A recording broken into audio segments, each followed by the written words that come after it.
with a vengeance, winning their fourth NBA title in 8 years. It was Steph Curry putting his mark on the series, unanimously named the Finals MVP, and saying afterward, quote, "This one is different, for real." They overcame the loss of Kevin Durant, 2 Klay Thompson season-ending injuries, picking second in the NBA draft just 2 years ago, and they're among the favorites to win again next season. Here's Del Curry detailing how at 34 years old, his son has accomplished everything possible for a pro ball player. It's a feel-good story, but there's so much drama and inspiration. Accolades when I got, boy. When I shoot Steph Curry with the shot, boy. The legacy was always secure. It might be his fourth, but it means so much. Long before my son, Wardell Stephen Curry II, led the Warriors to yet another title, long before he put on a performance for the ages in Game 4. Oh, Steph Curry from way downtown. 43 points. We may have just watched the most significant performance of Steph Curry's career. And long before he hoisted the Finals MVP trophy. I got some true stories to tell. My son knew his impact on the game would always be greater than one award. Now make no mistake, this is a special one, and it means even more because of what his team had to overcome the last 3 years. Kevin Durant planning on signing with the Nets. Oh, Curry fell hard. And then the Klay news, losing him for a year. What a roller coaster ride for this franchise. But Steph never wavered in his belief that his core still had more to give. You don't want to see us next year. As has been the case every time somebody doubts him throughout his career, Steph proved them wrong once again. Because the confidence that Steph has inside will always be stronger than any noise that surrounded his game and his team. The Warriors could win because of the trust number 30 had instilled through 13 years within the franchise.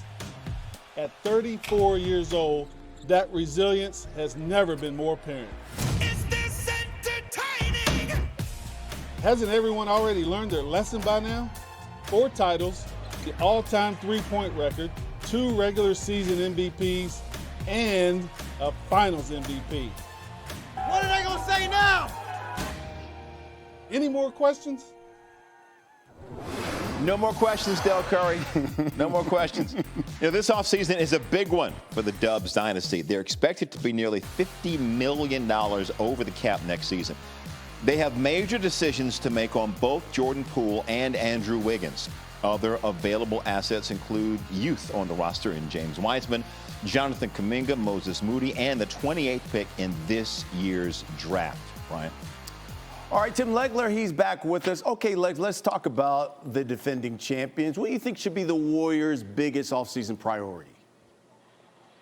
Well, listen, they have everything they need in-house, I think, to repeat and maybe even win more than one additional championship. I think the priority for them, though, has to be the development and the inclusion of the youth that you just mentioned. I think when you look at a guy like Jonathan Kuminga, I saw enough of him in the regular season to give me the belief he is going to be an all-star in this league at minimum.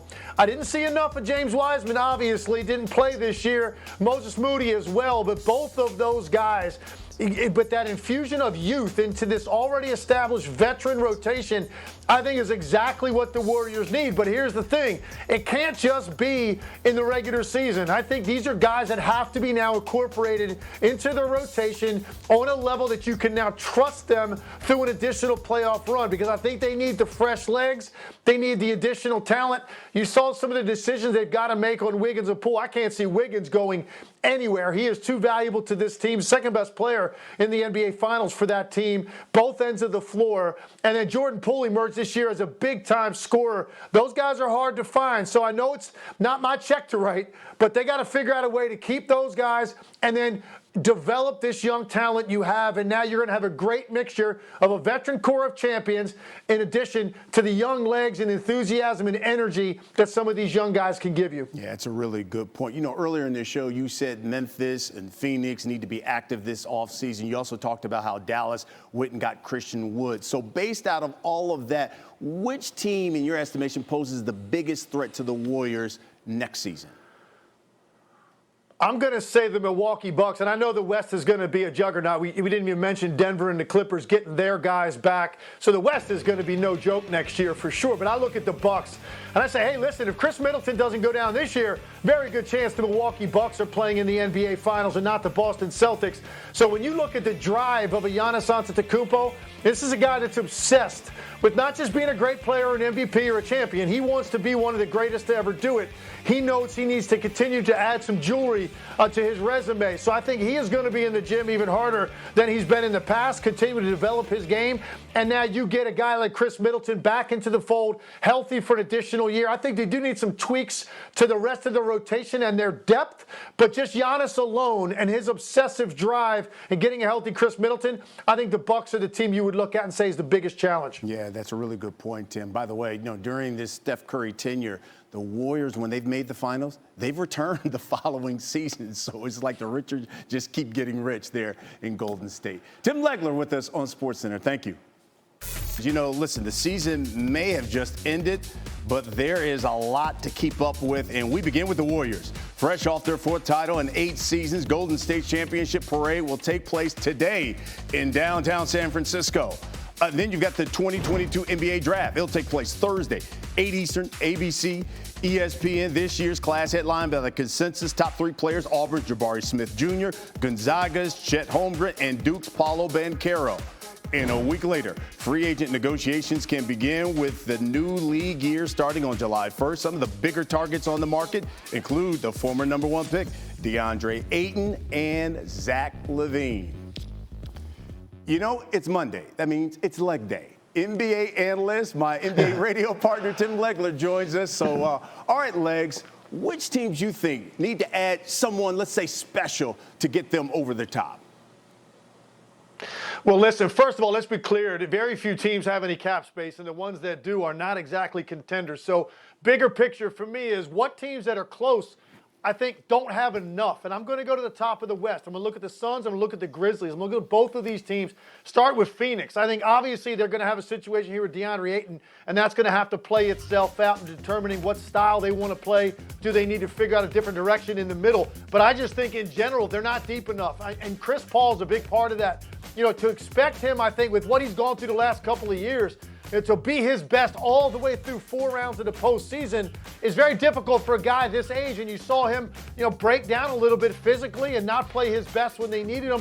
They don't have other offense creators on that team. So I think Phoenix is the type of team you'd look at and say, we need to upgrade our talent and our depth.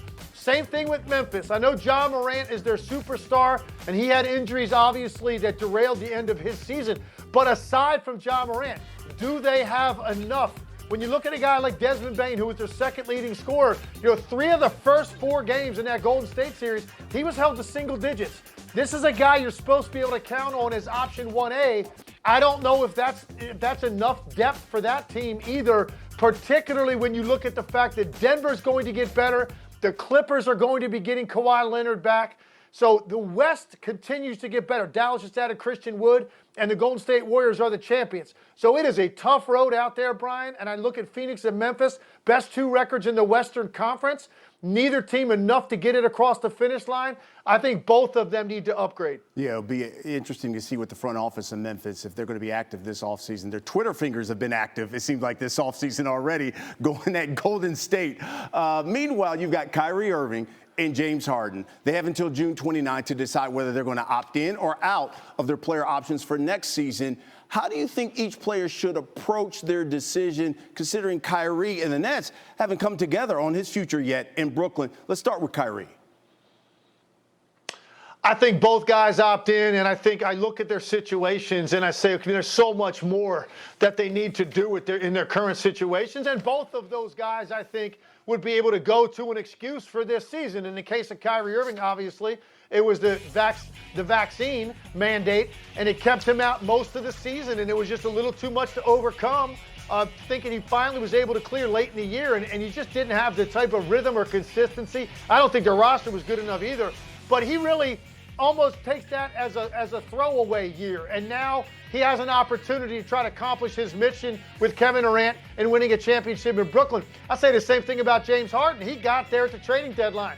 So he's going to say, well, I just didn't have enough time to gel with Joel Embiid. I think there's more to it than that. I think the way he handles pressure and the way he's handled pressure in the postseason throughout his career is a problem, but it's a big number that he would be opting out of. I don't see James Harden doing that, and I think he's going to try to see if he can pair up with Joel Embiid for an entire season and make something different happen in Philadelphia. So I think both guys are most likely to opt in. The bigger question is going to be with Philadelphia in looking at a long-term extension for James Harden. How much money are you willing to give him? Is he willing to take less and take a shorter-term deal? I think that's where I would try to go if I were Philadelphia. But I don't know if James Harden's going to buy into that at this stage of his career. I think he's going to want that money. Yeah, you're right about that. And it seems that as he's gotten older, the production is going down. You know, Harden's 18.6 points per game in the postseason, the fewest for him. And